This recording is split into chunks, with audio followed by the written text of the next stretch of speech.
नमस्कार, मैं हूं श्वेता सिंह। केंद्र सरकार के 2 साल पूरे हो रहे हैं और इस मौके पर हम यहां पर पहुंचे हैं इसलिए क्योंकि हम जानना चाहते हैं कि इन दो में कितना दम था आखिरकार। उमा भारती जी इस वक्त हमारे साथ मौजूद हैं। बहुत स्वागत है उमा जी आपका। क्योंकि जल संसाधन जैसा एक मंत्रालय तो पहले से था, लेकिन गंगा मंत्रालय जो आपका बना वो पहली बार बना था। तो आज 2 साल होने के मौके पर हम सब कुछ आपसे दो के अंदाज में ही करना चाहेंगे। हमारे दर्शक जो हैं वो 2 सवाल आपसे पूछेंगे, आपके कुछ विरोधी भी अपने 2 सवाल पूछेंगे, आपके चुनाव क्षेत्र से 2 सवाल हमारे पास आए हैं, बहुत सारे ऐसे हैं। तो शुरुआत क्यों ना हम 2 मिनट में आपके 2 साल की उपलब्धियों से करें। तो मैं सबसे पहले कहूँगी कि वाटर रिसोर्स मिनिस्ट्री ने 99 प्रोजेक्ट सेलेक्ट किए हैं, जो कि इस देश का सबसे बड़ा निर्णय है जल संसाधन की दृष्टि से। 2017, 18 और 2020 में हम 8 मिलियन हेक्टेयर ज़मीन को सिंचित कर लेंगे, जिसमें पीने के पानी की भी व्यवस्था होगी और लोग अकाल का भी मुकाबला कर पाएंगे। रिवर डेवलपमेंट में 31 लिंक में से 5 लिंक लगभग शुरू होने की ओर आ गए हैं, जिसमें से केन बेतवा का जो लिंक है वो कभी भी शुरू हो सकता है, जिससे पूरे बुंदेलखंड के पीने के पानी की समस्या का समाधान हो जाएगा। गंगा रिजुविनेशन में जो मैंने पहले ही कहा था कि 2016 अक्टूबर के महीने में हम गंगा की निर्मलता का फेज़ 1 दिखाएंगे, और वो हम ज़रूर दिखाएंगे, जिसमें कि हम सरफेस क्लीनिंग, घाट क्लीनिंग और एंट्री लेवल एक्टिविटीज़ को हम दिखाएंगे, जिसका कि गंगा की टोटल क्लीनिंग में बहुत महत्वपूर्ण योगदान होगा। अपनी कॉन्स्टिट्यूंसी जहाँ से मैं मेंबर ऑफ पार्लियामेंट होकर के आई, उन लोगों के लिए झांसी के लिए मैं पीने के पानी की 900 करोड़ की योजना ले गई। लक्ष्मी तालाब के लिए 64 करोड़ रुपया केंद्र सरकार से ले गई। पूरे झांसी को PMKSY के डिस्ट्रिक्ट प्लान में ले लिया गया है पानी की दृष्टि से, और पूरे ललितपुर को RRR में ले लिया गया है, और बहुत सारे रोड भी लेकर के गई, और अधिकतर वो जो काम कहते हैं वो करती रहती हूँ। तो इसलिए इस प्रकार से एक सांसद के नाते, एक मंत्री के नाते ये उपलब्धियाँ हैं। चलिए 2 मिनट के भीतर आपकी ये दो साल की बड़ी उपलब्धियां। लेकिन एक बात जरूर मानना पड़ेगा कि गंगा जैसा जो मसला है ये लोगों के दिलों से करीब है, लोग आस्था भी रखते हैं, माँ मानते हैं, और इसीलिए आपके ऊपर दबाव उतना ही ज्यादा है। उतने ही लोग आपसे जानना चाहते हैं कि क्या हुआ दिख नहीं रहा है। अब उसमें सवाल ये भी उठता है कि घाट कितना साफ दिखना चाहिए और गंगा नदी में जो सफाई है वो कितनी दिखनी चाहिए। आपका कहना सही है कि लोगों के मन में आकांक्षा है कि हम जल्दी काम करके दिखाएं, लेकिन कुछ काम ऐसे होते हैं कि अगर आप जल्दी करेंगे तो नुकसान हो जाएगा। अभी तक गंगा पे यही हुआ। 29 सालों में 4000 करोड़ खर्च हुआ। एक तो उतना नहीं हुआ जितना बनाया गया है कि 40-50 हज़ार करोड़ खर्च हो गया, ऐसा बिल्कुल नहीं हुआ। यमुना पे करीब 3000 करोड़ हुआ, गंगा पे करीब 4000 करोड़ हुआ, और हड़बड़ी के कारण ही वो दिख नहीं पाया, क्योंकि वो जिस मोड पे गए, PPP मोड पे और अन्य जो EPC के मोड पे गए, उसका परिणाम ये निकला कि जो जल्दी की वो उसमें उल्टा हो गया। 10-10, 12-12 साल तक प्रोजेक्ट कंप्लीट नहीं हो पाए। अब की बार हमने तय किया कि हम पहले गंगा को पूरे समझेंगे कि गंगा की प्रॉब्लम क्या है, फिर पूरी प्रॉब्लम का पूरा समाधान निकालेंगे, और फिर पूरा एक साथ इम्प्लीमेंटेशन करेंगे। इसलिए लगभग 1-1.5 साल तो हमने इसी में लगाया। उस पर हमने फिर कैबिनेट का अप्रूवल लिया, फिर अंत में हमने दूसरा कैबिनेट का अप्रूवल लिया, और अब 2016 अक्टूबर में हम गंगा की निर्मलता का फेज़ 1 दिखा देंगे। 2018 अक्टूबर में फेज़ 2 दिखाएंगे, और 2020 में फेज़ 3 दिखाएंगे। जी दिखेगा क्या दिखेगा, कैसे हम समझेंगे? आपने जो बात अभी कही, बहुत अच्छी बात आपने कही कि घाटों की सफाई और गंगा में बहते हुए जल की सफाई, इनका आपस में भी संबंध है, क्योंकि घाट की गंदगी अंत में गंगा में ही चली जाती है, और एंट्री लेवल जो एक्टिविटीज़ होती हैं, नाले वाले जो होते हैं, उनकी भी गंदगी जाती है। इसलिए आपको तीनों जगह दिखेगा। हम तीनों, जैसे अभी आपने देखा होगा, मैं एक छोटा सा उदाहरण देती हूँ, आप पता लगाइए। अभी हमने यमुना में ट्रेस स्कीमर चलाना शुरू कर दिया है, वो सॉलिड वेस्ट को कलेक्ट करने लगा है। अब घाट रिपेयर भी शुरू होगा और नए घाट बनने भी शुरू हो जाएंगे, पेड़ों का प्लांटेशन भी शुरू हो जाएगा, और सारी चीज़ों को मॉनिटर करने के लिए इको टास्क फोर्स भी पहुँच गई है, आर्मी की बटालियन पहुँच गई है, और ETP और STP को हम अलग हाइब्रिड NOT पे जा रहे हैं। अगर आपको याद हो तो एक प्रधानमंत्री ग्राम सड़क योजना बनी थी, जिसमें 5 साल तक बनाने वाले को गारंटी लेनी पड़ी थी कि मैं चलाऊँगा, और अगर नहीं चलाएगा तो उसकी कुछ राशि जब्त होनी थी। इसी प्रकार से हमने गंगा पे जो प्रोजेक्ट बनाए हैं उसको लगभग 20 साल चलाना होगा। अब नीरी को ही अपनी रिपोर्ट देने में 2 साल लगे, FRI को अपनी फॉरेस्ट। आपको अपने ही मंत्रालयों से नहीं दिक्कत हो जाती है? क्योंकि जब हम निर्मलता की बात करते हैं, निर्मलता के लिए काम हो रहा है, लेकिन गंगा अविरल कैसे हो जाएंगी? ऊपर से बांध पहले से बने हुए हैं। अब फिर प्रकाश जावड़ेकर जी ने जो हाइडल प्रोजेक्ट्स की बात की, टकराव हो ही गया था। आपने मेरी दुखती रग पे हाथ रख दिया। ये सत्य है कि गंगा को निर्मल बनाए रखने के लिए गंगा को अविरल बनाना बहुत ज़रूरी है। अविरलता यानी कि जो फाउंटेन हेड है, अलकनंदा, मंदाकिनी, भागीरथी, ये देवप्रयाग के पहले की गंगा हैं, तीन सिर हैं उनके, और अलकनंदा, मंदाकिनी और भागीरथी की भी ट्रिब्यूटरीज हैं।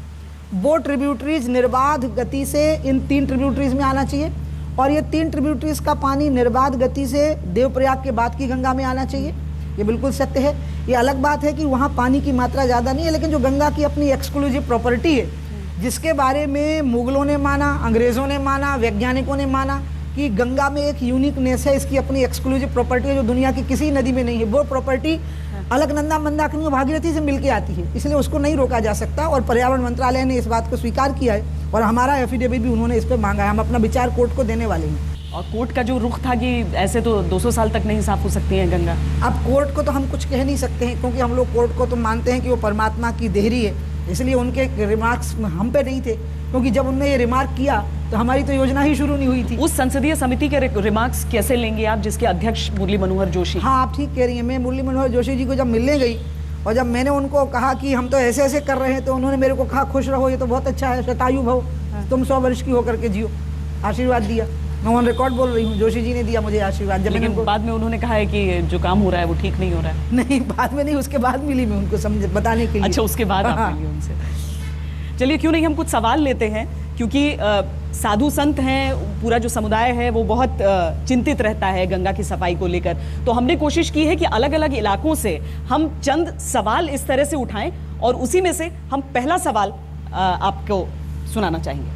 माननीय उमा भारती जी मंत्री महोदया से मैं पूछना चाहूँगा कि गंगा सफाई अभियान को लेकर वो आगे बढ़ रही हैं, तो मेरा सवाल एक उनसे है, पहला कि कब तक गंगा सफाई कागज़ में होता रहेगा?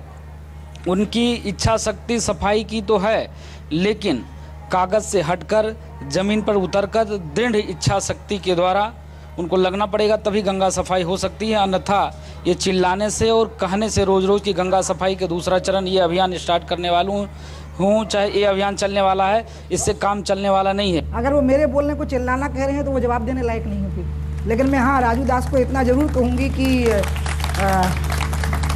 हमने अपना जो कार्यक्रम तय किया है कागज़ पे तो बनाना ही पड़ेगा, सीधे उतार नहीं सकते सीबीसी की गाइडलाइन का। राजू दास तो अयोध्या में महंती कर रहे हैं ना। ये जब मंत्रालय में आकर के बैठेंगे तब ना समझ में आएगा कि पहले प्लान बनाना पड़ता है, उसका अप्रूवल होता है, तब प्लान का इम्प्लीमेंटेशन होता है, तभी होता है। हनुमान जी महाराज ने भी इस मर्यादा का पालन किया है जिस हनुमानगढ़ी में वो रह रहे हैं। चलिए, हम अगला सवाल भी जल्दी से सुन लेते हैं। सवाल ये है कि राजीव गांधी के समय से गंगा एक्शन प्लान, उसके बाद गंगा को राष्ट्रीय नदी घोषित किया जाना, और उसके बाद अब जो संप्रति चल रहा है कि गंगा के लिए सरकार कटिबद्ध और प्रयत्नशील दिखाई पड़ रही है, किंतु वास्तव में क्या गंगा के विषय में गंभीरता से विचार हो रहा है? बहुत अच्छी बात श्रीकांत मिश्र जी ने कही है। बनारस में गंगा की सफाई के बहुत प्रयोग हुए हैं और श्रीकांत मिश्र को याद होगा, वीरभद्र मिश्र जी ने बनारस की गंगा की स्वच्छता के लिए भी एक प्रस्ताव रखा था। किसी वजह से वो स्वीकार्य नहीं हो पाया था, लेकिन मैंने उस प्रस्ताव को निकलवाया, उसका अध्ययन भी करवाया। उसमें से कुछ अच्छे बिंदुओं को मैंने डिपार्टमेंट को कहा है कि उनको ग्रहण करिए। मैं फिर वही बात कहूँगी कि पहले हमने गंगा की समस्या को समझा पूरा, जिसमें हमने कोई चीज़ नहीं छोड़ी। पेड़ कौन से थे, पशु पक्षी कौन से थे, कहाँ कहाँ किस किस प्रकार के प्रदूषण हैं, सीवेज का प्रदूषण कैसा है, केमिकल इंडस्ट्रीज़ का प्रदूषण कैसा है, आज तक इनके लिए क्या प्रयत्न हुए, तो क्यों नहीं सफल हो पाए, तो आगे कैसे सफल हो पाएंगे। इस सबको स्टडी करने में, एग्जामिनेशन करने में हमने ये तय किया है कि ट्रीटेड वाटर को हम गंगा में जाने ही नहीं देंगे। आपको ट्रीटेड वाटर को आप इंडस्ट्री को दीजिए, वो रीयूज और रिसाइकिल करेंगे, जीरो लिक्विड डिस्चार्ज पे आएंगे। एक तो केमिकल का पानी नहीं जाने देंगे। दूसरा, बगीचा है, खेती है, उसके लिए सीवेज का पानी बहुत उपयोगी होता है। यहाँ जहाँ हम बैठे हैं, इसका बगीचा एनडीएमसी के ट्रीटेड वाटर से सींचा गया है, मतलब ट्रीटेड वाटर का इस्तेमाल हो रहा है। ये ट्रीटेड वाटर यमुना में नहीं जा रहा है। और रेलवे के साथ हमारा एमओयू हो गया है, पावर मिनिस्ट्री के साथ में हमारा एग्रीमेंट है, और इसको क्या बोलते हैं, पेट्रोलियम मंत्रालय के साथ में। जैसे मथुरा का मैं आपको बताती हूँ, मथुरा रिफाइनरी ने स्वीकार कर लिया है कि मथुरा और वृंदावन के जितने नालों का पानी यमुना में जाता था, वो सारे नालों का पानी हम डाइवर्ट करेंगे, ट्रीट करेंगे, और मथुरा रिफाइनरी हमसे खरीदेगी। हम जाने नहीं देंगे ट्रीटेड, हम ट्रीटेड वाटर भी नहीं जाने देंगे। मैं तैयार नहीं हूँ ट्रीटेड वाटर के लिए। मैंने अधिकारियों को कहा कि क्या तुम फ्लैश का पानी पी सकते हो, वो ट्रीटेड वाटर है, लेकिन क्या तुम उसको पी सकते हो? मैंने कहा कुछ चीज़ें ऐसी होती हैं, तो आप नदी को भी एक मनुष्य मानो, और आप ट्रीटेड वाटर भी नदी में क्यों छोड़ रहे हो। और अंत में हम इस सिद्धांत पे सहमत हुए कि ट्रीटेड वाटर भी ना गंगा में जाएगा ना यमुना में जाएगा। तो आपने कहा था कि हर हफ्ते 3-4 दिन आप गंगा किनारे रहा करेंगे? आपने मेरे दिल की बात कह दी। कायम है इस पर कि नहीं? अभी तो मुझे अनुमति नहीं मिल सकती, क्योंकि जब तक गंगा प्लानिंग, और अब नई चीज़ मेरे सामने आ गई है, ये जो सूखा सामने आया देश का, और ये प्रधानमंत्री जी ने, आप यकीन करिए, इस व्यक्ति को एक ऐसी दृष्टि प्राप्त है, हमारे प्रधानमंत्री को, भविष्य की चीज़ों को समझना और वर्तमान की स्थितियों को समझना, उसका मेल करके उसका मुकाबला करना। उनने तो मेरे को सितंबर 2014 में ही पूछा था कि सूखा पड़ेगा तो क्या तैयारी है वाटर बॉडीज़ की, अच्छा, और उसके हिसाब से अपने आप को प्रिपेयर करो। लेकिन तब तक ये मैंडेट हमारे पास नहीं था। प्रधानमंत्री कृषि सिंचाई योजना बिल्कुल तैयार हो रही थी पेपर्स पे। अब हमको ये काम मिला है। अब ये 99 प्रोजेक्ट अगर हमने पूरे कर दिए, 8 मिलियन हेक्टेयर ज़मीन अगर हमने सिंचित कर दी, और उसमें से पीने के पानी की व्यवस्थाएं भी अगर हमने कर ली, तो सूखा तो पड़ेगा। सूखा को तो हम नहीं रोक सकते, जिस दिन जब सूखा आना होगा तो क्लाइमेट उसका रीज़न है। लेकिन सूखे से लोग प्रभावित ना हो, इसको हम रोक सकते हैं। लोग प्यास से ना तड़पें, इसको हम रोक सकते हैं। हम अपनी वाटर बॉडीज़ को इसके लिए प्रिपेयर कर सकते हैं। हम अपने ग्राउंड वाटर को इस तरह से रिजर्व रख सकते हैं कि अचानक पानी की ज़रूरत पड़े तो हम निकाल लें। हमने क्या किया, हमने ग्राउंड वाटर ख़त्म कर दिया। पंजाब और हरियाणा में 70% डार्क जोन हो गए हैं, मतलब नीचे पानी चला गया है ज़मीन में, बहुत नीचे, जबकि यहाँ की कहानी पूरी पानी की थी। आप सोच रहे हैं कि सिर्फ लातूर में पानी का संकट है, पंजाब और हरियाणा में बहुत बड़ा संकट खड़ा हो गया, क्योंकि ग्राउंड वाटर निकाल लिया है। उसका कारण है कि फसल का पैटर्न तय नहीं किया, किस राज्य में कौन सी फसल होनी चाहिए, वहाँ पानी की क्या स्थिति है, उसमें कौन सी फसल होनी चाहिए। ये इतना बड़ा संकट है। प्रधानमंत्री ने मुझे काम दिया है, तो मेरे मन में है कि मैंने पहले भी यही कहा था कि मैं अक्टूबर के बाद शायद गंगा के किनारे जो मोस्ट पोल्यूटेड स्ट्रेच हैं वहाँ मैं पैदल चलूँगी, और वो शायद मैं अक्टूबर के बाद चलना शुरू करूँगी। मोस्ट पोल्यूटेड कानपुर, जिसमें कानपुर होगा, मथुरा वृंदावन होगा, दिल्ली होगा। और पैदल चलने का कारण ये है क्योंकि देखिए मैं बिल्कुल, अच्छा, ऐसा क्या होता है क्या कि आपके जाने से पहले वहाँ सफाई हो जाती होगी, अचानक झाड़ू, जैसे प्रधानमंत्री जाते हैं बनारस, उससे पहले चकाचक हो जाते हैं घाट सारे? वो क्या है मैं बताऊं, वो सफाई किसकी कर सकते हैं, घाट की। लेकिन जब मैं पानी हाथ में लेके पीऊंगी तो मेरा हाथ पकड़ेंगे तुरंत, पानी मत पियो, तो असलियत खुल जाएगी। हम ऐसी कुछ तस्वीरें आपको दिखाना चाहते हैं जो हमने ऐसे वक्त ली जहाँ पर, जब वहाँ पर कोई मंत्री नहीं थे, प्रधानमंत्री नहीं थे। सही कह रही हो ना जी, आप मत दिखाओ, मैं तो आपसे सहमत हूँ। नहीं, लेकिन हम वो तस्वीरें दिखा देते हैं।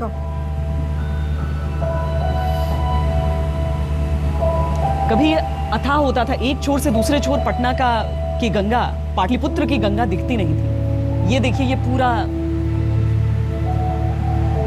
और लोग भी डालते हैं कचरा, ये भी एक बड़ी समस्या रहती है।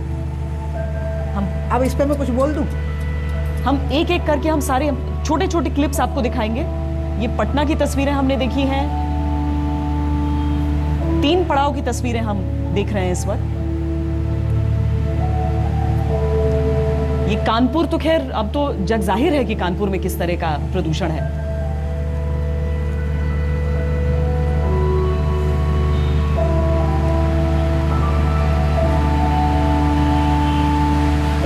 हालांकि इसी पानी से आचमन करते भी लोग दिखते हैं वहां पर, मजबूरी है, लोग श्रद्धा में आते हैं। मैं खुद पी लेती हूँ। आप पी लेती हैं? हाँ, कानपुर का पी लेती हूँ, मथुरा वृंदावन का पी लेती हूँ, मेरा तो कुछ नहीं बिगड़ता। आस्था की बात है ना, ये आस्था की बात है। मैं लोगों को मोटिवेट नहीं करूंगी कि आप पीजिए, क्योंकि ये तो आस्था की बात है। और ये वाराणसी, 3 जगह की तस्वीरें हम दिखा रहे हैं। वाराणसी में बदलाव आया है, 80 घाट बिल्कुल एक नई सूरत में दिखता है, वहां पर आराम से शाम के वक्त में बैठना। मुझे तो क्या है, सर्वाइकल है तो मैं मुड़ के देख ही नहीं पा रही। नहीं, हम आपके लिए वर्णन भी कर देते हैं किस तरीके से। देखिए, बेंच है और आप जो दिखा रही हैं, डस्टबिन सब लगा, मुझे अंदर से पता है आप क्या दिखा रहे हैं। हम बदलाव भी दिखा रहे हैं और हम जो नहीं बदला है वो भी दिखा रहे हैं।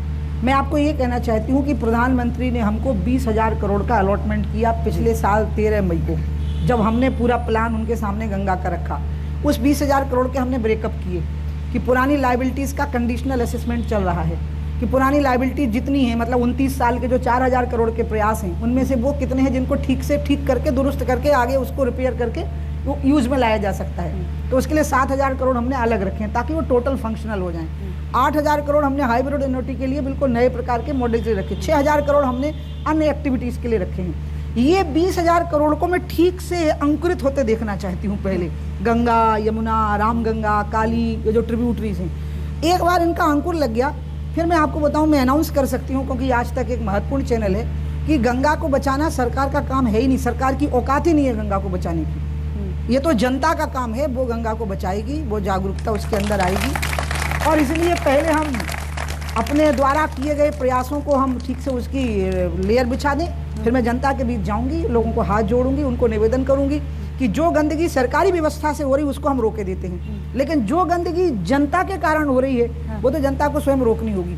और मुझे विश्वास है जनता साथ देगी, मुझे विश्वास है। कानपुर में क्या हो पाया है अभी तक? वहां पर टैनरीज किस तरह की गंदगी करती हैं वो देखा। सीवेज ट्रीटमेंट प्लांट देखकर हम बिल्कुल चौंक गए थे कि ऐसा होता है, ऐसा पानी जा रहा है गंगा के अंदर। दुनिया में गंगा दुनिया की सबसे गंदी 10 नदियों में से एक है और कानपुर का स्ट्रेच गंगा का सबसे गंदा स्ट्रेच है, जिसमें कि गंगा में जितने प्रकार की प्रॉब्लम हो सकती है उसकी पैकेजिंग कानपुर में है, जिसमें हर प्रकार के सीवेज की गंदगी है, हर प्रकार की इंडस्ट्रीज की गंदगी है, उसकी पैकेजिंग हो गई है। तो आप बिल्कुल ठीक कहती हैं, मैं तो खुद ही बोलती हूँ कि जब कानपुर का पानी में 1 गिलास भर के पी लूँगी तो मैं मानूंगी कि गंगा ठीक हो गई, उसके पहले नहीं मानूंगी। अभी तो मैं अपनी आस्था से पीती हूँ जी, लेकिन अधिकारी लोग भयभीत होते हैं जब मैं पीती हूँ तो वो डरे होते हैं कि पी रही हैं, भगवान कुछ हो ना जाए। बाद में जब मैं पीऊँ तो लोग भी मेरे साथ फॉलो अप करें और उसको पिएं। हाँ। और वो जब ऐसा कर पाएंगे तो फिर मैं भी प्रसन्नता से, मतलब मुझे लगेगा कि मैं कुछ कर सकी। देखिए, आस्था आपका निजी विषय है, आप उसको दूसरे पर थोप नहीं सकते। हाँ। दूसरे के साथ तो आपका व्यवहार ठीक होना चाहिए, आपकी कार्य प्रणाली। तो मेरी अपनी आस्था से मैं आज भी कानपुर का पानी पी सकती हूँ, लेकिन कार्य प्रणाली का जो पानी होगा वो तो तब पिया हुआ कहलाएगा जब मैं पीऊँगी, मेरे साथ 1000 लोग पी पाएंगे, ये सब लड़के लड़कियाँ पी पाएंगे, तब सही मानूंगी। ये उपलब्धि 2018 में आप हासिल कर लेंगे अगर मैं ठीक से चल गई लोगों के बीच। हाँ। मुझे लग रहा है कि मैं जब आपको बात कह रही हूँ तो शायद मैं प्रधानमंत्री जी तक मैसेज भी कर रही हूँ कि मुझे अक्टूबर के बाद हाँ। हफ्ते में 3 दिन ही सही पैदल चलने दिया जाए गंगा के किनारे। हाँ। क्योंकि गंगा को बचाना मैं बहुत बड़ा काम मानती हूँ और प्रधानमंत्री ने मुझे इस लायक समझा है। मैं उनका बहुत अपने हृदय से उनके लिए हमेशा दुआएं देती रहती हूँ, लाख दुआएं देती रहती हूँ कि उनने मुझे इस लायक समझा कि मैं गंगा का काम करूँ। तो मुझे पता है कि ये सरकारी व्यवस्था का बहुत छोटा रोल है, इसमें बड़ा व्यवस्था तो का जो रोल है ना वो जनता का है। हमने जो पाप किए हैं सरकार ने, जो अर्बनाइजेशन किया है, जो इंडस्ट्रियलाइजेशन किया है, और अर्बनाइजेशन में हमने जो सीवेज को जाने दिया गंगा में, इंडस्ट्रियलाइजेशन में हमने जो केमिकल्स को जाने दिया, ये 20,000 करोड़ खर्च करके सरकार गंगा पे एहसान नहीं कर रही बल्कि अपने पापों का प्रायश्चित कर रही है। जो गलतियां की हैं, जो पाप किए हैं गंगा के साथ, एक महान नदी जिसको पूरी दुनिया सम्मान से देखती है, उसको हमने गंदगी का ढेर बना दिया, गंदगी का प्रवाह बना दिया। लेकिन जो उस गंगा को बनाए रखा लाखों साल से, वो तो जनता ने बनाए रखा, वो कोई सरकारी प्रयास थोड़ी थे। सरकारी प्रयासों से तो गंगा खराब हुई है और अब हमें रिवर्स में प्रयास करने हैं ताकि चीज़ें ठीक हो जाए। चलिए, हमारे साथ दर्शक भी हैं और हमने क्योंकि कहा है कि हर चीज़ 2-2 होगी, तो हम जो सवाल भी पूछेंगे, मैं इसमें से नाम निकाल दूं या आप निकालेंगे? आप ही निकाल लो। हमने सबके नाम इसमें रखे हैं, आप लोगों से लेकर रखे हैं, देखते हैं किन 2 लोगों का नाम निकलता है। कन्याओं से निकलवाया जाता है। हाँ। चल तू भी कन्या है, निकाल दे। अवनीश कुमार वर्मा।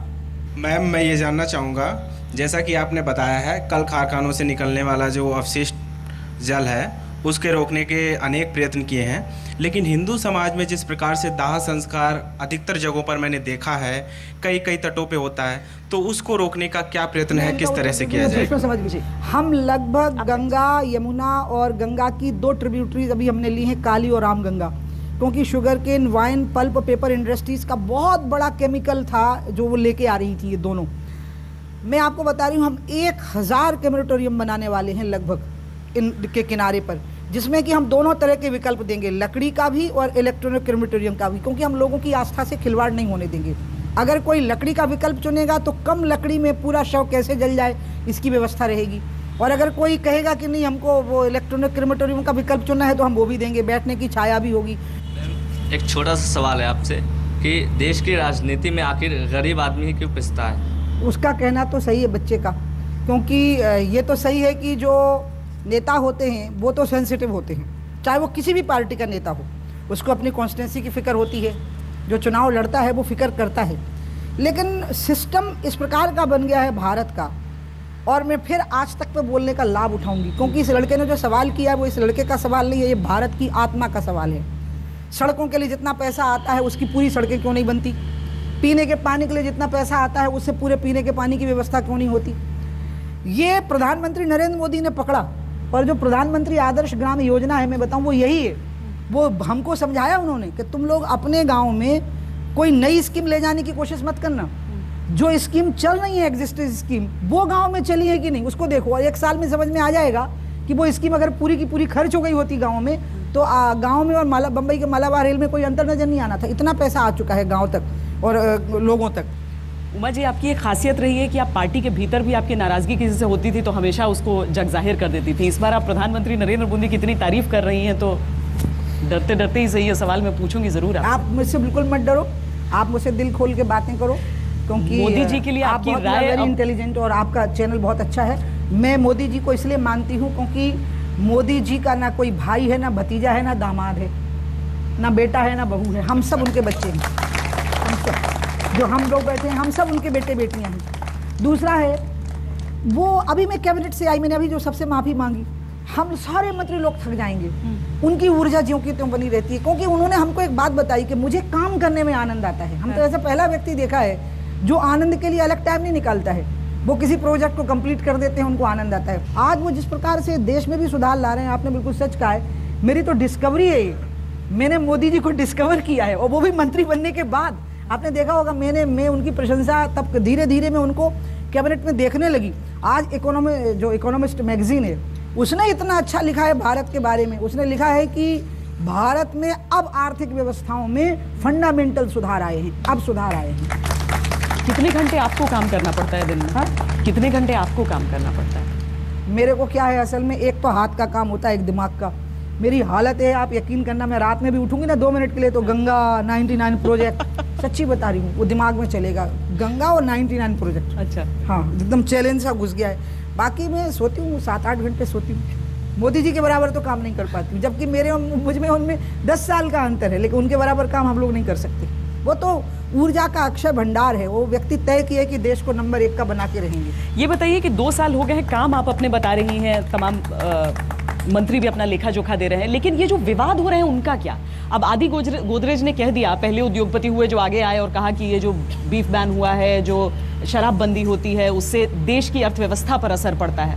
इन चीज़ों से आप इत्तेफाक रखती हैं? अब ये बातों का क्या जवाब दिया जा सकता है? और अगर आप ये सोचो कि हम आलोचना ना होने दें, तो ये फ्यूडल माइंडसेट है, ये सामंतवादी सोच है। आप आलोचना को वेलकम करिए। भगवान राम ने एक बहुत गरीब आदमी की आलोचना को स्वीकार किया और उनको लगा कि भूल हो गई है तो उसमें सुधार किया। राम राज्य आ नहीं सकता जब तक कि आप गरीब आदमी की आलोचना का अभिनंदन नहीं करेंगे।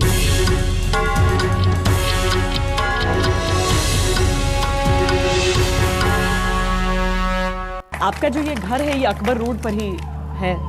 अकबर रोड का भी नाम बदलने की बात हो रही है, बहुत सारे ऐसे रोड के नाम बदलने की बात हो रही है। लोग कहते हैं कि एक एजेंडा है जो सरकार चलाने की कोशिश कर रही है। क्या है कि हमारे बारे में, मतलब भाजपा के बारे में 5-7 बातें तय थी कि ये हमारे बारे में जरूर बोली जाएंगी। एक, इनकी सरकार नहीं चल पाती। आप देखिए ना, 77 में बनी, 80 में गिर गई, और 90 में बनी तो वो 52 में गिर गई। तो एक ये था कि सरकार ही नहीं चल पाती, 15-15, 20-20 साल चलने लगी। दूसरा था कि ये तो सिर्फ भजन मंडली वाले लोग हैं, ये सड़क बिजली पानी नहीं जानते। हमने डेवलपमेंट के एजेंडा पे चुनाव लड़ा, चुनाव जीता, और 2 साल तक सरकार को केंद्र में डेवलपमेंट के एजेंडा पे चलाया। तीसरा हमारे बारे में ये है कि हम बहुत रूढ़िवादी पुराना सोच रखते हैं, तो वो हमारे राष्ट्रवादी सोच को भी उसी ढांचे में ले लेते हैं। जब बम्बई को मुंबई किया गया तो हमारी सरकार नहीं थी, जब मद्रास को चेन्नई किया गया तो हमारी सरकार नहीं थी, जब कलकत्ता को कोलकाता किया गया तो हमारी सरकार नहीं थी, इसलिए तब तो कम्युनिस्टों की सरकार थी। तो ये कुछ तयशुदा बातें हैं जो हमारे बारे में कहनी ही हैं। तो हमने तय किया है कि अब हम उनकी सुनेंगे नहीं, हम अपना काम करेंगे, जो ठीक होगा वो करेंगे, जनता की आलोचना को स्वीकार करेंगे। गिरिराज सिंह जैसे बयानों को फिर क्या कहें हम? किनके? गिरिराज सिंह जैसे बयानों। अब आप उनके बयान के लिए उन्हीं को बुला लो। आप नहीं देंगे ना। उनकी सफाई? मैं अपने ही मंत्री के बयान का जवाब मैं क्यों दूं? आप उनको बुलाइए, उनसे जवाब लीजिए। सहमत रहती हैं उनसे या नहीं रहती हैं सहमत? ये बात मैं आपको नहीं कहूंगी, मैं अकेले में बात करूंगी तब बोलूंगी, उनसे जब मिलूंगी कहीं तब बोलूंगी। अच्छा, मैं सरकार से अलग हटकर एक और विवाद के बारे में आपसे पूछना चाहूंगी। तृप्ति देसाई, नाम आपने सुना होगा, शनि मंदिर जाने की जिद ठानी थी। अब हाजी अली की भी जिद ठानी। अब वो कह रही हैं दुर्गा जी की पूजा में जो महिला पुजारी हैं वो हो। ये महिलाओं के हक की लड़ाई है या एक गैर जरूरी विवाद? मैं इसमें पढ़ना नहीं चाहती, क्योंकि समाज सुधार के आंदोलन इस देश में चले और आंदोलनों की परंपरा बहुत पुरानी, और इस देश ने उसको वेलकम किया है। मैं अगर जाऊं मॉडर्न हिस्ट्री के पीछे ही जाऊं, मतलब माइथोलॉजी में अगर ना जाऊं, तो आप बुद्ध और महावीर को देखिए, फिर गुरु नानक देव को देखिए, फिर महर्षि दयानंद और विवेकानंद को देखिए, आप राजा राम मोहन राय और केशव चंद्र सेन को देखिए, और आज भी आज़ादी के बाद भी आप देखिए, हमने समाज सुधारों को वेलकम किया है, हमने उनके सिर नहीं कलम किए।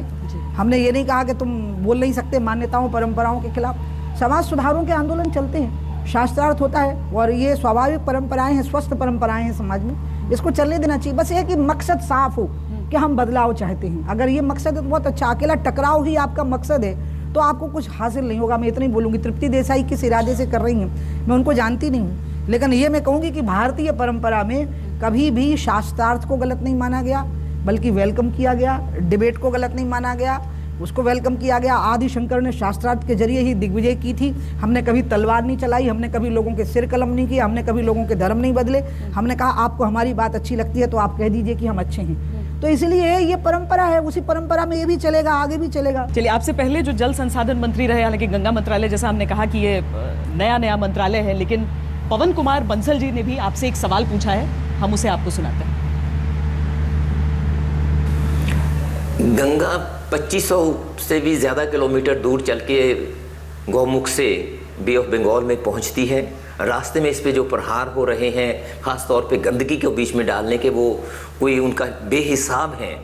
तो ये इसकी ज़रूरत तो हम सब समझते रहे हैं, इस पे काम भी हुए हैं, लेकिन आपसे हम ख़ास तौर पे ये जानना चाहेंगे, क्योंकि आपने पिछले सभी कामों को नकारा है, इसलिए क्या नया काम ऐसा हुआ है जो जिसमें इसमें बेहतरी हुई है इसके पानी के रिज़ल्ट में? यानी कि जैसे डॉल्फिन का भी इसमें ख़तरा हो रहा था अपर रीचेज़ में ही, उसके लिए क्या काम हुए हैं? कि अब उसमें आपने क्या कोई आपके टेस्ट के ज़रिए आप ये बता सकते हैं कि इसकी पहले 2 वर्ष से पहले आज तक इसमें इतना पानी की क्वालिटी का इसके बेहतर हो चुकी? पहले तो मैं पवन भाई साहब को ये कह दूं कि हमने आपका काम बिल्कुल नहीं नकारा। हाँ। क्योंकि हमने तो ये कहा, बल्कि उल्टा हमने आपकी इमेज ठीक करी, क्योंकि लोग ये कह रहे थे कि 10-20 हज़ार करोड़ खा गए कांग्रेस के लोग। हमने कहा कि नहीं 4,000 करोड़ लगे हैं। और अभी भी मैंने कहा कि वो निरर्थक हो गए, ये नहीं कहा कि वो नकारा हो गए, मैंने कहा निरर्थक हो गए। मतलब, और निरर्थक होने के रीज़न बताए कि फंडिंग पैटर्न थे, डिले बहुत हुआ प्रोजेक्ट बनने में, यही मैंने कहा। तो पहले तो पवन भाई साहब को मैं कहूँगी कि अपने दिमाग को हवा से साफ कर लो, उनका नाम ही पवन है, इसको मत रखो। दूसरा, उन्होंने जो बात कही वो बहुत महत्वपूर्ण है, और सही में उनका प्रश्न मुझे पता है, मैं उनको बहुत मानती हूँ, बड़ा जेन्युइन सवाल है। गंगा में वो केमिकल्स जो, और साथ में सीवेज का 1-2 केमिकल ऐसा होता है जिसके कारण कि मछलियाँ नहीं रह सकती, डॉल्फिन नहीं रह सकती, कछुए नहीं रह सकते, मगर नहीं रह सकते। वही मैंने, अगर आपको याद हो तो मैंने पवन भाई साहब को भी मैं याद दिलाऊंगी कि पार्लियामेंट में भी जब मैंने सवाल का जवाब दिया कि कौन डिक्लेयर करेगा कि गंगा निर्मल हो गई, क्योंकि जो सबसे अच्छी क्वालिटी का मिनरल वाटर होगा, आप किसी भी लैब में ले जाइए, वो भी कह देंगे इसमें ये कमी है, कोई ना कोई कमी तो उसमें बता देंगे। तो ये डिक्लेयर कौन करेगा? तो मैंने यही कहा था कि जहाँ डॉल्फिन, जहाँ महाशीर, जहाँ मगर, जहाँ कछुए हुआ करते थे, जहाँ गोल्ड फिश हुआ करती थी, वो वहीं हो जाएंगे, वहीं होंगे, तो वही डिक्लेयर कर देंगे कि गंगा निर्मल हो गई। क्योंकि जो केमिकल गंगा में जा रहे हैं वही तो है जो उनको मार दिया, उनको ख़त्म कर दिया।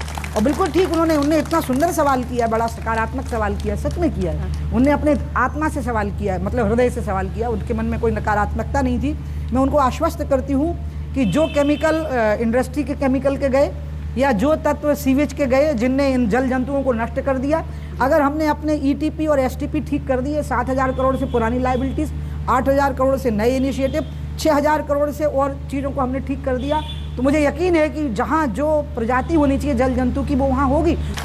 पवन कुमार बंसल जी का आपने कहा दिल साफ है, आत्मा से पूछ रहे हैं, लेकिन उनकी पार्टी का क्या? आजकल तो अगस्ता घोटाले को लेकर जिस तरह का माहौल है, देखिए उनके यहाँ डर सिर्फ एक लगता है कि ऐसा तो नहीं कि जिस तरीके से सब घोटाला करते हैं और बच निकलते हैं, उसमें इसमें भी सिर्फ आरोप लगेंगे और होगा कुछ नहीं। मेरा कहना बस पवन जी से यही है कि जब कांग्रेस के दूसरे नेताओं पे आरोप लगता है तो कोई कुछ नहीं बोलता।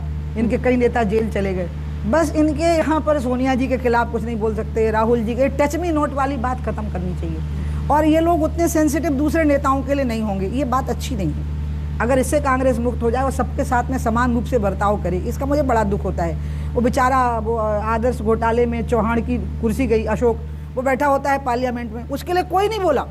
और सोनिया जी और राहुल जी का नाम नहीं ले सकते, उनके दामाद का नाम नहीं ले सकते। इतना भी टच मी नोट होना ठीक नहीं है, इतनी भी भक्ति भावना ठीक नहीं है। राहुल जी का नाम लिया तो उत्तर प्रदेश के चुनाव याद आ गए। उत्तर प्रदेश लगता है अगर उन्हें मुख्यमंत्री कैंडिडेट बनाएंगे तो कांग्रेस का कुछ अच्छा हो सकता है। राहुल जी अपनी पार्टी के नेता हैं, उपाध्यक्ष हैं शायद वो भी पार्टी के, उनकी पार्टी उनके बारे में जो फैसला करे उसमें हम कैसे बोल सकते हैं। हम हर पार्टी का सम्मान करते हैं। कांग्रेस इस देश की बहुत बड़ी पार्टी है और परंपरागत पार्टी रही है वो इस देश की बहुत बड़ी। उनके यहाँ जो फैसले होते हैं वो हम उनकी राजनीतिक आलोचना कर सकते हैं, हम व्यक्तिगत आलोचना तो उनकी नहीं कर सकते। लेकिन बीजेपी के लिए कोई चेहरा नहीं दिखता है वहाँ पे। बीजेपी तो बनी ही कार्यकर्ताओं से है। वहाँ का तो हर कार्यकर्ता जो है वो 1.25 लाख से एक लड़ाऊ होता है बीजेपी का। इसलिए बीजेपी तो कार्यकर्ताओं की पार्टी है। जब जरूरत पड़ती है तो हम चेहरा घोषित कर देते हैं। आसाम में सर्बानंद को हमने घोषित किया है। जब जैसी आवश्यकता पड़ती है समय को देख करके करते हैं। हम तो कैडर बेस्ड पार्टी है ना, हम घराना बेस्ड पार्टी नहीं। लेकिन फिर कहीं पर चेहरा मिल जाता है, कहीं पर चेहरा नहीं मिलता है, तो फिर नहीं, मिलने की बात नहीं होती। देखिए राजनीति तो राजनीति की तरह ही होगी ना, रणनीति बनेगी। अगर आपको ऐसा लगेगा कि चेहरा प्रोजेक्ट करना है करेंगे, आपको ऐसा लगेगा नहीं करना, आपको चुनाव जीतना है तो चुनाव जीतना है। उस दृष्टि से आपको जो उचित लगेगा आप वो निर्णय करेंगे।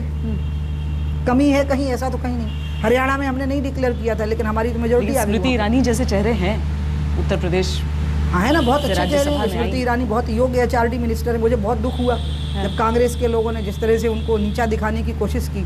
बल्कि मेरे मन में था कि सोनिया जी स्नब करें। हाँ। स्मृति ईरानी की आलोचना होगी तो सोनिया जी एक लफ्ज़ नहीं बोलेंगी। सुषमा स्वराज के बारे में राहुल उनकी लड़की का नाम बार बार पार्लियामेंट में ले रहे थे, कोई एक लफ्ज़ नहीं बोल रहा था। जबकि तुरंत राहुल को कहना चाहिए था कि जो लड़की अपने डिफेंस में पार्लियामेंट में नहीं आ सकती, आप उस लड़की का नाम क्यों ले रहे हो। और आप रॉबर्ट वाड्रा का नाम लीजिए और पूरा परिवार जैसे स्प्रिंग लग जाती है, उछल के खड़ा हो जाता है, हु हमसे बदला लिया जा रहा है। ये क्या मतलब है साहब? एक देश में 2 नॉर्म कैसे होंगे? जब आप कह रहे हो कि हमारे दामाद का पर्सनल मामला है तो फिर बांसुरी का नाम कैसे लिया आपने और आप कुछ साबित भी नहीं कर पाए। यही चीज़ है जो दुखदाई है। बाकी तो उनकी अपनी पार्टी का मसला है, हमारा अपना मसला है। हम कुछ और सवाल ऐसे भी ले लेते हैं। यहाँ पर मुझे कुछ बच्चे भी दिख रहे हैं। आप लोग सवाल पूछना चाहती हैं? मैं पूछना चाहती थी कि हम बच्चे भी गंगा साफ करने में मदद करना चाहते हैं तो हम अपना योगदान कैसे दे सकते हैं? बहुत अच्छा। जब छुट्टियां आएंगी तो पहले ज़रा हम अपना काम देखिए।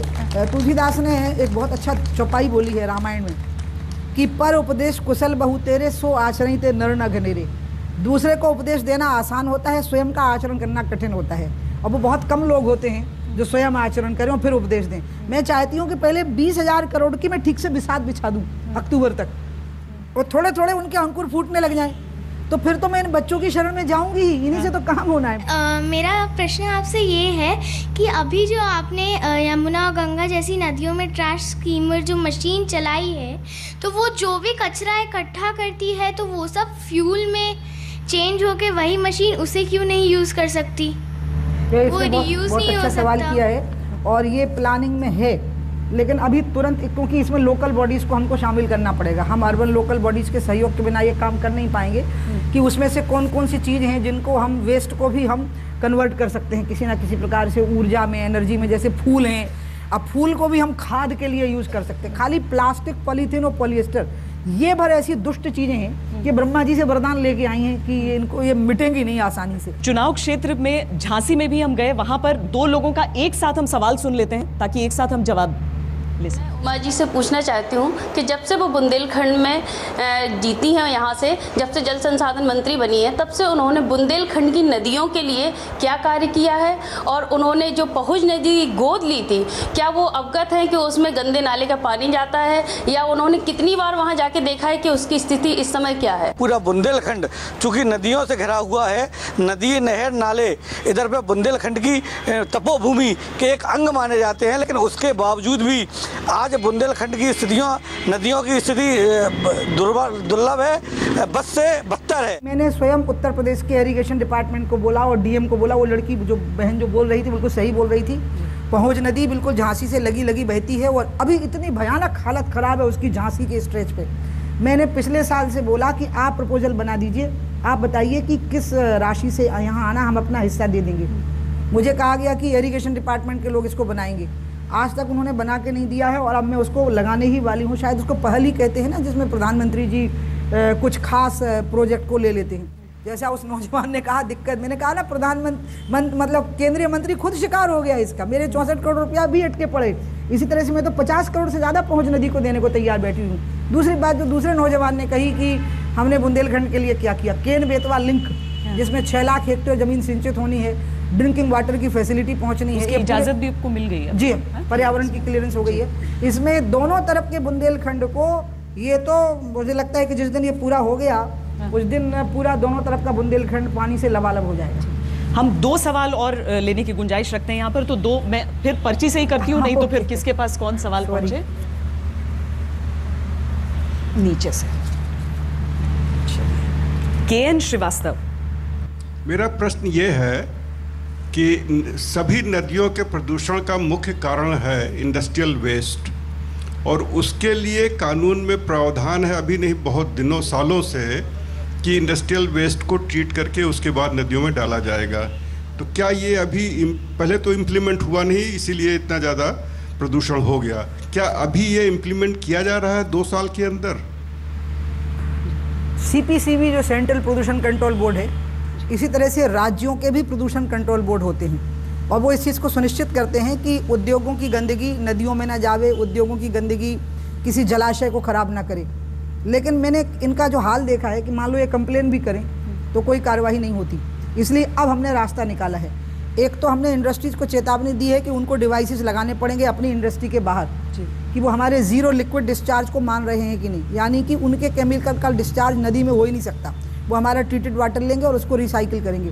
दूसरा, हम वाटर क्वालिटी टेस्टिंग के पूरे उसमें इक्विपमेंट लगा रहे हैं, लगभग 140 करोड़ हमने CPCB को इसके लिए दिए हैं। और इसके बाद फिर मैंने उनको कहा है कि जब ऑपरेशन होता है और बच्चे के डिलीवरी के टाइम पे और डॉक्टर कई बार बाहर आके पूछता है कि माँ को बचाना है कि बच्चे को, तो घर के लोगों को फैसला करना पड़ता है। तो मैंने कहा कि मैं फैसला करूँगी कि उस इंडस्ट्री को नष्ट कर दूँगी, लेकिन गंगा को नुकसान नहीं होने दूँगी। और अरुण चतुर्वेदी जी।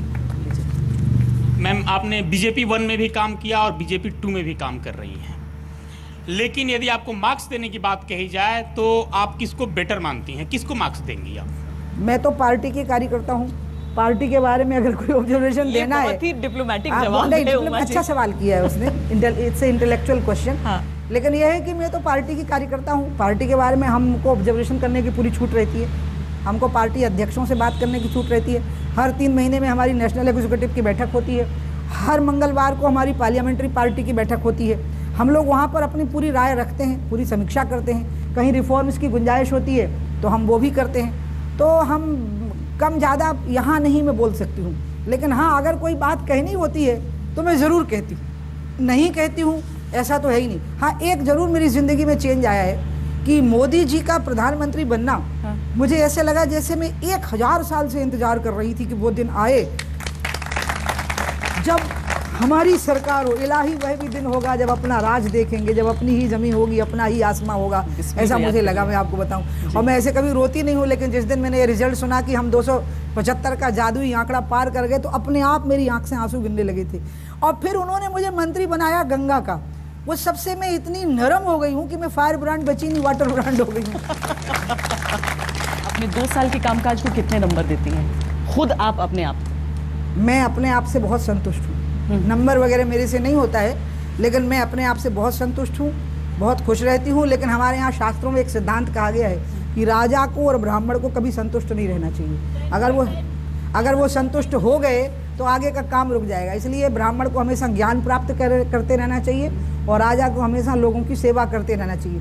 लेकिन चूंकि डेमोक्रेटिक सिस्टम है तो इसमें कोई राजा नहीं होता, हम सेवक हैं। लेकिन राजनीति में तो हैं, तो कभी अपने आप से संतुष्ट नहीं होना चाहिए और लगना चाहिए कि हमें और बेहतर करना है, और बेहतर करना है। तो अभी 8-10 मुझे हमेशा यही लगेगा कि मैं उसको और बेहतर कर सकती हूँ, और ऐसा लगना ही सही है, यही मेरी मोटिवेशन होगा। जिस दिन मुझे ये लग गया कि हो गया, उस दिन के बाद तो मैं चल ही नहीं पाऊंगी फिर। बहुत बहुत धन्यवाद उमा जी, हमसे बातचीत करने के लिए। आप सबका भी बहुत धन्यवाद हमारे साथ जुड़ने के लिए। तो हम ये जो 2 में कितना दम है, ये सवाल लेकर हम अलग अलग मंत्रियों से मुलाकात कर रहे हैं। उमा जी ने अपनी बात कही है, आप फैसला कीजिए कि उन्होंने जो काम किया है, जो वो बातें बता रही हैं, वो आप कितना जमीन पे देख रहे हैं और उनसे और कितनी उम्मीद आगे लगा सकते हैं। अभी के लिए इतना ही। देश और दुनिया की बाकी खबरों के लिए आप देखते रहिए आज।